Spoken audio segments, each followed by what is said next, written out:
Hello, my friends, and welcome to Kurt Berglund's Baseball World. This is part 2 of a 3-part video series on Field Day Baseball.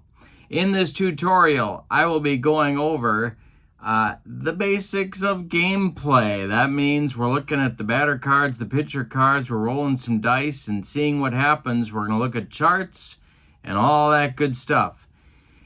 This tutorial follows part 1, which kind of looks at all the stuff that you get with Field Day Baseball, and now we're getting down into the nitty-gritty. Part 3 of the video series coming up will cover all of the stuff that doesn't quite fit into parts 1 and 2, including fast action cards, miscellaneous rules, and some advanced rules. So, if this type of video interests you, you're going to want to be a channel member, and I'm putting the link for that in the description for this video. Remember, with channel membership, you get access to members-only videos, discounts in my secondary store, and a free gift from me every month. Also, in the description for this video is the link to Field Day Baseball. So if you decide you'd like to check that out, just check the description, and that link will take you there. All right, let's get down to business with Field Day Baseball.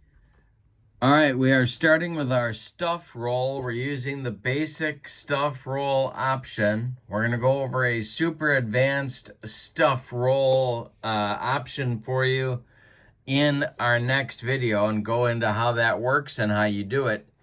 But we're going to start with the 73 Brewers hosting the 1973 Detroit Tigers. And we're rolling for Joe Coleman's stuff here. First of all, pitchers in Field Day affect the outcomes of specific plays in 4 ways. They can affect hits, walks, home runs, or strikeouts. So on this 3x5 or 5x7, I think it is, card, 3x5 card, I am going to put the different ratings for this game for these 2 pitchers. So this is the Joe Coleman roll.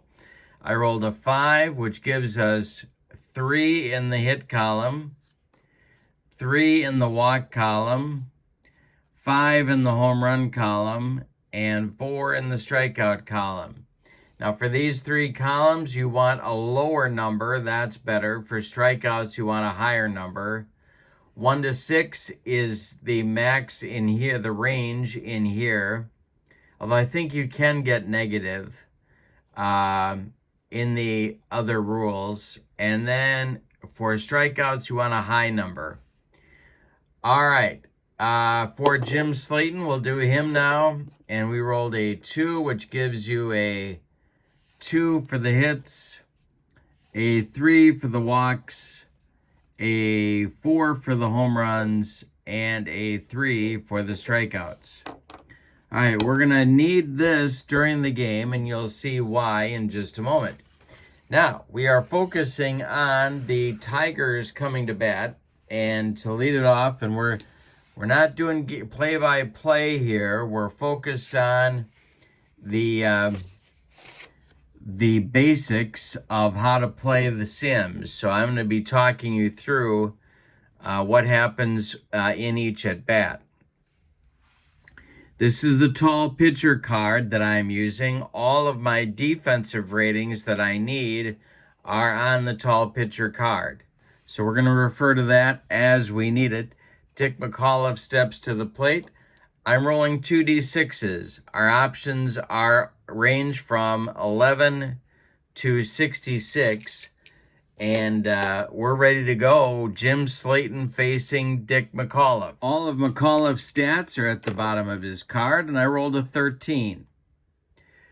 All right, so in the range here of 11 to 26, these are all batter outcomes. Nothing affects the batter outcome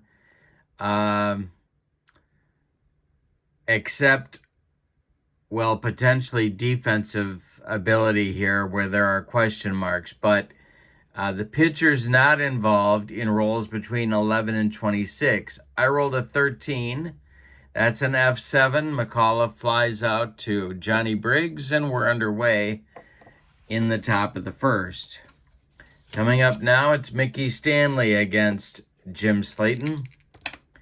And I rolled a 43. Now, in this range, from 31 to 65, any place you see a question mark, the pitcher could get involved, and his ratings that we came up with, in this case for Slayton, could get involved in determining the outcome for the Tiger batter. I rolled a 43, and Stanley pops it up. That's Tim Johnson, shortstop on the infield, and he's going to take it for out number 2. Now it's Jimmy Northrup, the right fielder. Slayton kicks and deals, and we have a 53, and that requires the use of, this is like a defense check. Your blue rolls are defense check outcomes.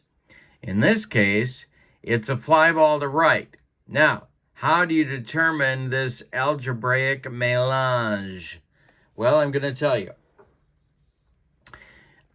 This is a fly ball to right, so we're going to do an outfield check.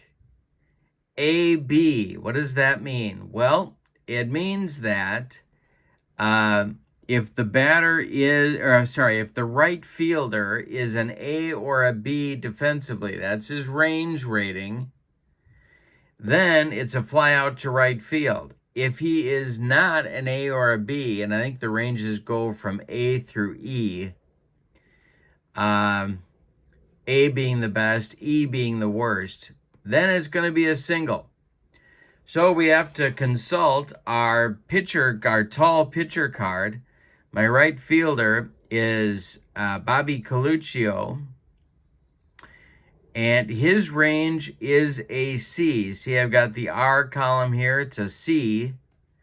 I can also find that by looking at Bobby Coluccio's card. This is Coluccio, the macaroni pony as he was known. So I have a roll here,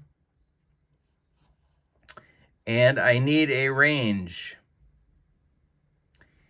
Right field is where Coluccio is playing.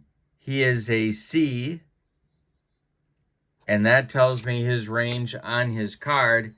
I can also look at the tall pitcher card to determine that. However, Bobby Coluccio only makes the catch if he is an A or a B rated fielder. It's an F9 if he's an A or a B. Well, he's not. So it's a single, and the asterisk tells us that the base runners advance 1 base. And that's all there is to a check on 53. So Northrup has a 2-out single, and here comes Al Kaline, Mr. Tiger, and the delivery to him is a 25. Now, this is a sort of a split result. If I roll an 11 to 14, I'm going to get a double with a 2-base advance. Then I see the hit by pitch 33. So if I roll a 15 to 33, Kaline gets plunked. And if I roll a 34 to 66, it's a line out. So let's see what I roll. I roll a 24, and Kaline gets hit by the pitch.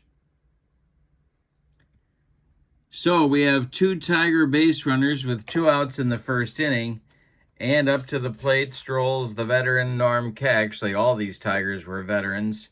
Some of them were senior citizens in 1973. All right, Slayton sets and deals to Cash, and it's a 61. All right, now, a 61 is a K with a question mark. Well, anytime you see a question mark, you know that the pitcher's ratings are getting involved. It's a K.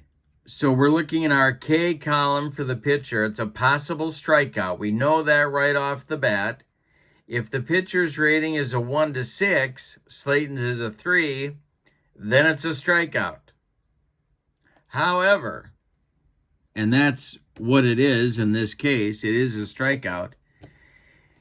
Based on certain things in the game, your K rating could exceed 6 or it could be less than 1. And in those cases, you get a sac fly, if it's possible, to left field. But that's not what happened because Slayton's a 3 on the K rating, so he strikes out Cash, and that's the end of the Tiger first inning.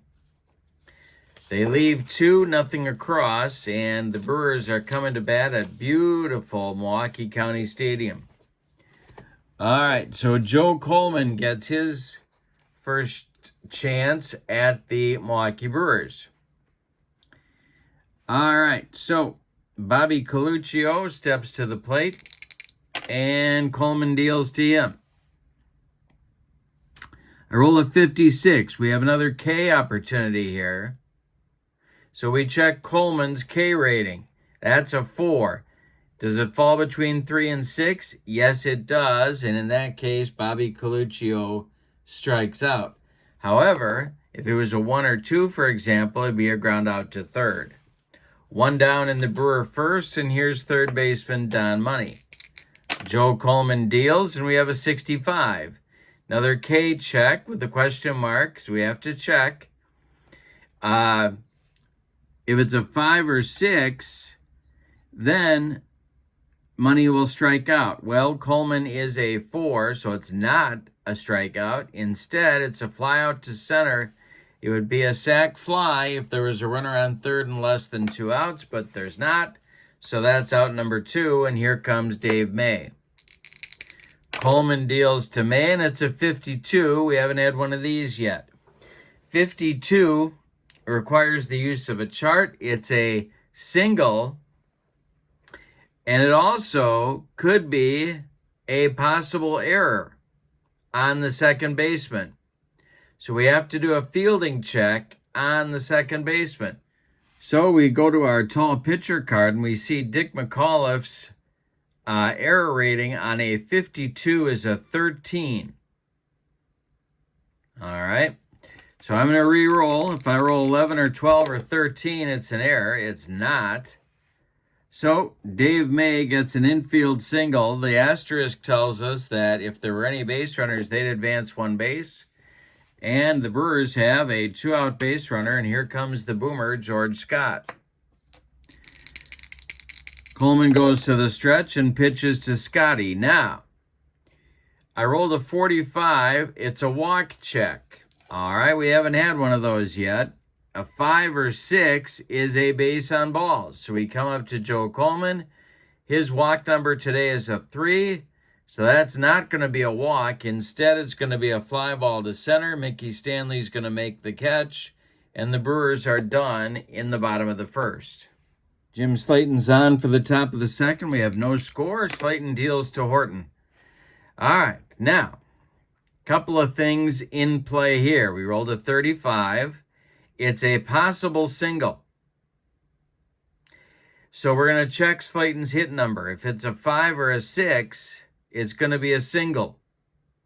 Well, Slayton's hit number is a 2, so it's not a single. Instead, it's a line drive to right field, and right fielder Bobby Coluccio is going to make the catch. But let's talk about if it wasn't. So first of all, the lineout means that runners are not going to tag in advance. So if there were any base runners, they'd be staying put. Then we have the XY here.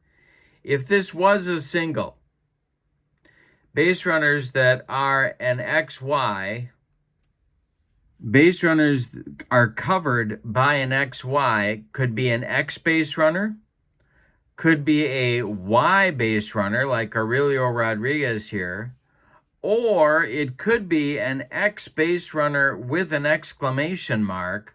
All of those guys go 2 bases. Anybody else just goes 1. The second piece to this is the green shading. If Willie Horton would have reached on this roll, the green shading means that we have an auto steal attempt or a chance to get the jump if you're calling your own steals. So we're going to look at base stealing here for a minute. every player has a stolen base rating. So let's look at this for example, for Johnny Briggs, his rating is a 45. Okay, so we're going to check this runner's stolen base success rating. If it was Briggs, it would be a 45. We roll 2 dice. If the roll is equal to or less than the rating, it's a good steal. If it's greater than that, the runner is out. So let's take Horton, for example. Let's suppose that he had reached. His steal rating is a 21 out of 66. So if we roll a 21 down to an 11, he's safe. If it's higher, he's out. Now, we can factor in the catcher's arm. An S arm gives -10 to that. A W arm increases it. And a lot of catchers don't have a rating, so that would be a 0. You can try a double steal as well. And here's the jump rule. Now, if you get the green shading like we have on Horton's card, you can try for the jump.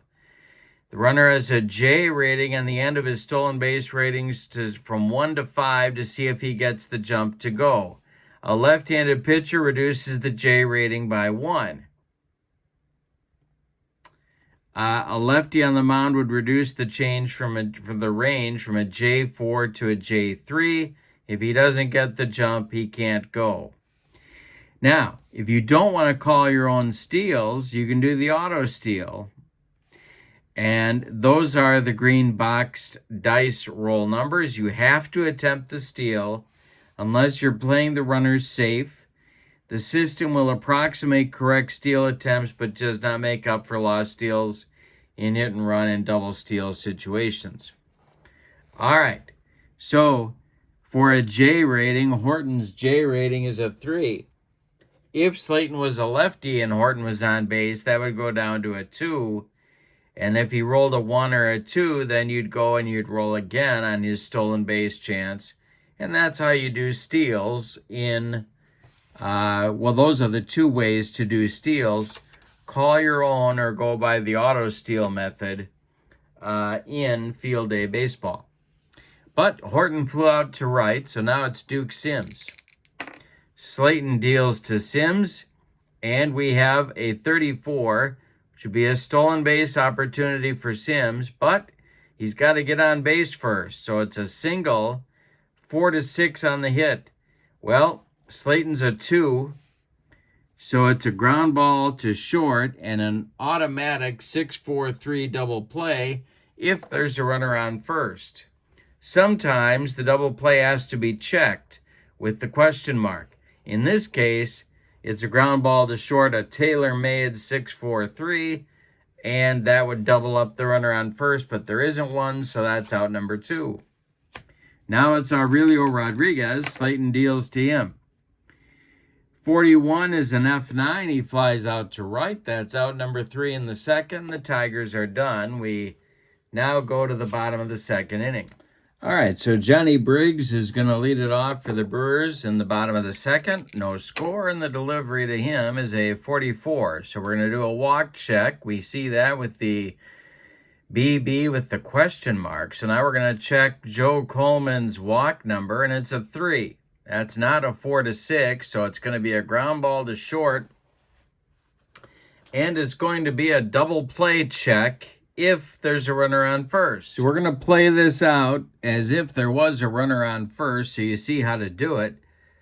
G6DP, so it's a ground ball to Ed Brinkman at short. Now, it's not automatic. The question mark is there, so we have to check something. What are we checking? Well, we're checking the blue chart here. Ground ball, I'm on the runner advance chart here. Several things are on here, but what we're looking at here is the ground ball double play attempts on double play question mark readings. So we have to find on our tall pitcher card, Ed Brinkman's double play rating, his arm strength. Well, that's a V. So we have a ground ball to Brinkman at short. He's a V, so I would roll a D6. And on that D6, if it's a 1-3, then they're going to turn a double play. If it's a 4-6, then it's a fielder's choice. And that's how double play checks work when there's a question mark. Sometimes there's an automatic double play, as I showed you before with Willie Horton. I think it was Horton.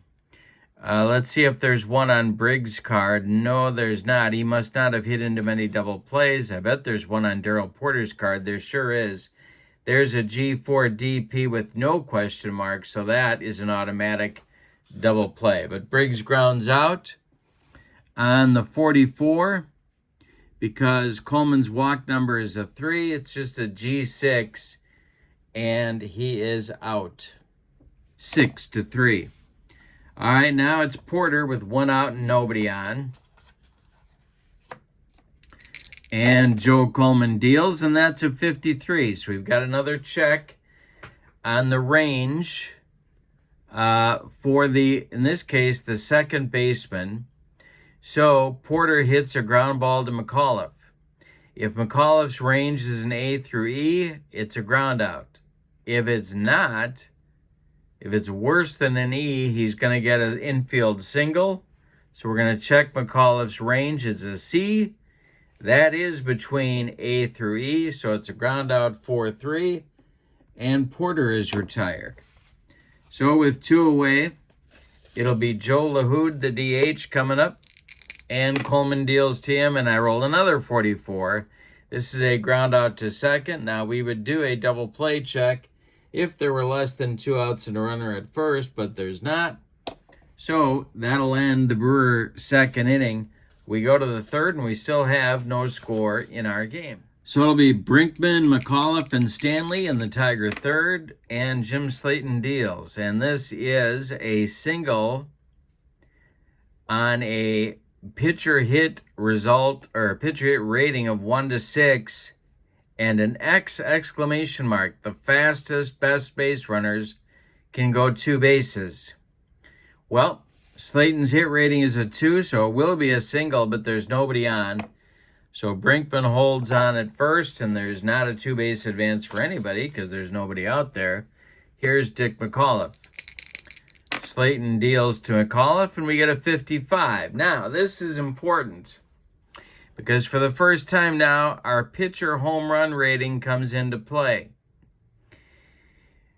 In this case, it's a 6. Now, the most common time that the home run rating turns into a 6 is when a pitcher is fatigued but is left in the game.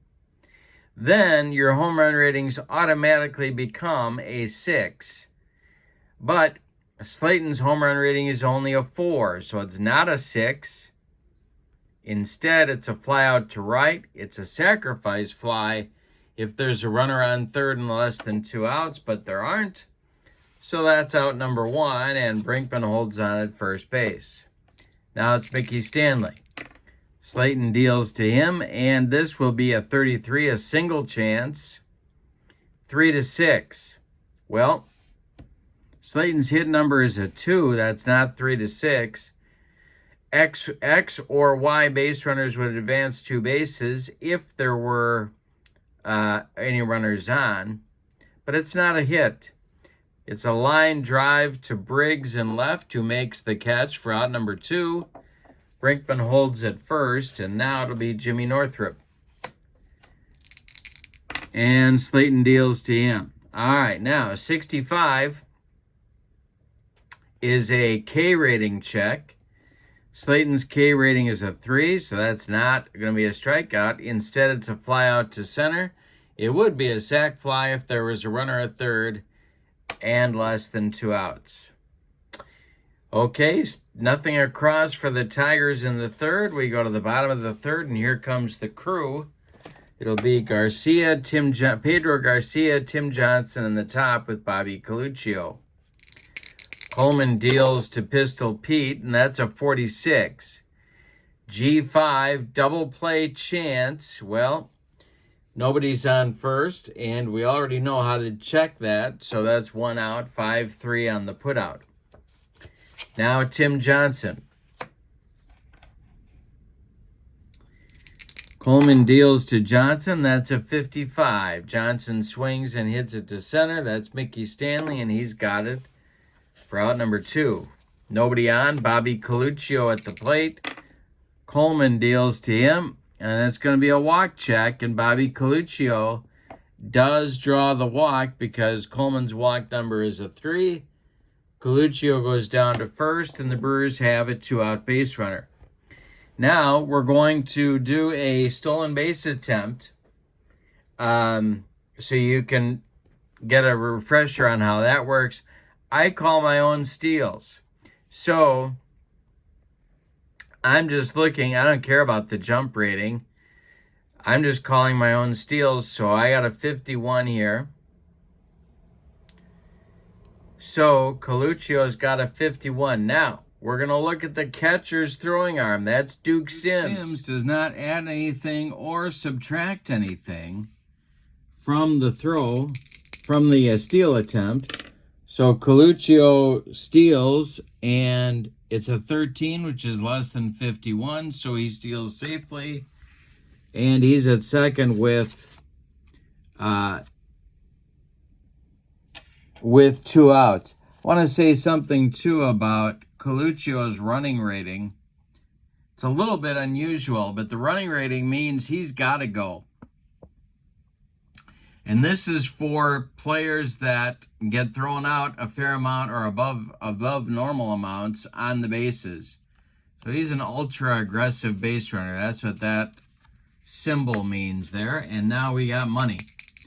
Coleman deals to money. It's a 22, and it is a ground ball to third. Fielder's choice, so money would have a stolen base chance, but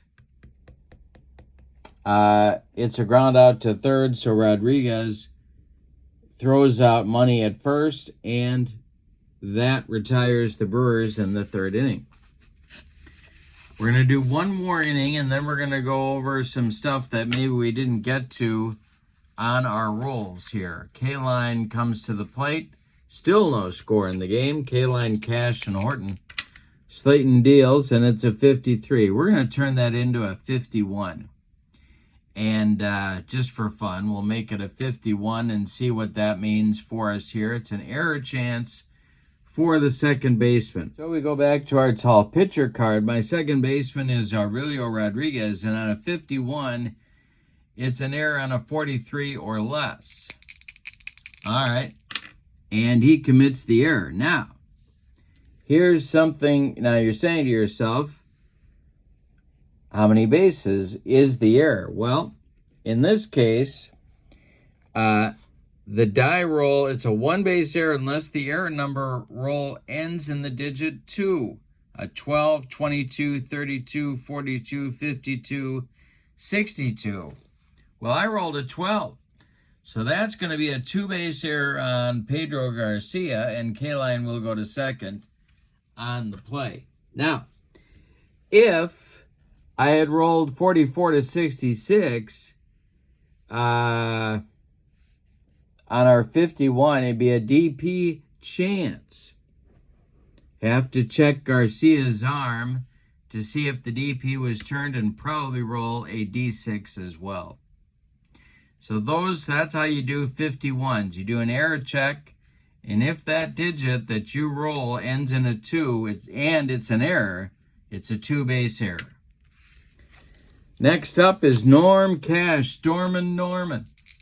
Slayton deals to him. It's a 36. Okay, now we haven't had one of these yet either.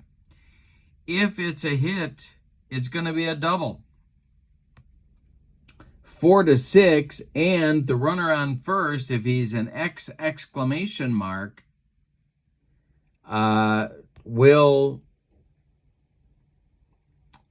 score from first. Anybody on second or third on a double, of course, automatically scores. But notice this. A line out to, if it's not, a line out to center field, and any runner with the registered trademark symbol, as Coluccio has, would have to go and would probably be thrown out. but might not be. There's a chart for that. So Slayton's hit number is a 2. It is not going to be a double. It's going to be a line out to center, and anybody on base with that registered trademark symbol as their running symbol has to go. Well, K-Line's on, but he's an X, so he doesn't have to go. But let's pretend he wasn't. Going to third, the reckless runner, which is what this stands for. Going to third, the reckless runner is safe 1-2. Going home, it's 3-6. So not good odds, but he's got to go. And anytime there's a risk option, which there are in some cases, you don't get a choice. That guy's taken off. So that's how that works. Now it's Willie Horton. And we haven't done an assist, but here we have a 31, but let's pretend it was a 13 because we haven't done one of these yet either. Let's suppose Horton rolls a 13, and it's a single to right field with a run. There are not many charts in field day, but this is an important one. This is run on arm chart. We're going to look, by the way, at the fast action cards in the next video, but I use this top one. There is an advanced run on arm chart, but I use this one to keep it simple. So we're running on an arm. Well, how do we know that? Well, we have a single to right run. So that means we're looking at the run on arm chart. And we've got to look at our tall pitcher card. This is hit to Bobby Coluccio and right. We got to check his arm. Well, he's an S. All right, so we have a runner at first, that's K-Line, and we have run on arm chart S2-3. Roll a D6, and if it falls within the outfielder arm range, the runner advances the extra base. If not, he holds. So this is the arm range. If I roll a 2-3, well, he's going to third. Now, the advanced chart looks like this, and it's a little more base runner dependent. All right, so, but I'll do this, and he doesn't. So it's not a 2-3, it's a 4. So that means K-Line's going to stop at second. It's a run opportunity, but sometimes they don't go. Now, let's suppose that I rolled a 12 with this outcome on Horton's card, and it's a single to left with an assist question mark. What happens then? Well, if the D6, well, actually, okay, this is different. But an assist attempt is an outfielder with a chance to throw you out. Let's look at that. If I had rolled a 12 here, let's zoom in. If I had rolled a 12, it's a single to the left with an assist opportunity. Now, what that means is the runner's got to go. So we are checking. Now, this would be K-Line trying to go first to third. Well, we got to look at our left fielder. That's Johnny Briggs. His assist number is a 25. Now, some players have an error number that's usually like in the 60s. But Briggs does not. K-Line's got to go now. Obviously, with this, the assist concept here is trying to simulate a realistic number of outs on the base paths. So, and bases advanced on the base paths. So, Briggs is a 25, 11-25. K-Line's out, and Briggs would gun him down at third base, 7-5 on the putout. All right, but I think that takes care of assist and run. You now know what to do for each of those. We haven't talked about 23s yet. 23s are an opportunity, and again, if you're using an as-played lineup, to keep heads from exploding all over this great land of ours, you're going to ignore this. But if you are not, then you're going to refer to this and you're going to use it to determine if a player has to miss some time. What this means is no D6 roll is necessary. Horton's going to miss the next 3 games. Let's look at another one just for another example. Duke Sims misses 4 games, no D6 necessary. Here's a good one. Okay, so Aurelio Rodriguez, you do roll a D6, and what'll happen then is that if you roll a 1 to 2, he's going to miss 1 game. If you roll 3 to 6, he doesn't miss any. Okay. Last but not least is your home run numbers. Your big extra base hit numbers come on 11 and 66s, and those are not subject to modification by the pitcher.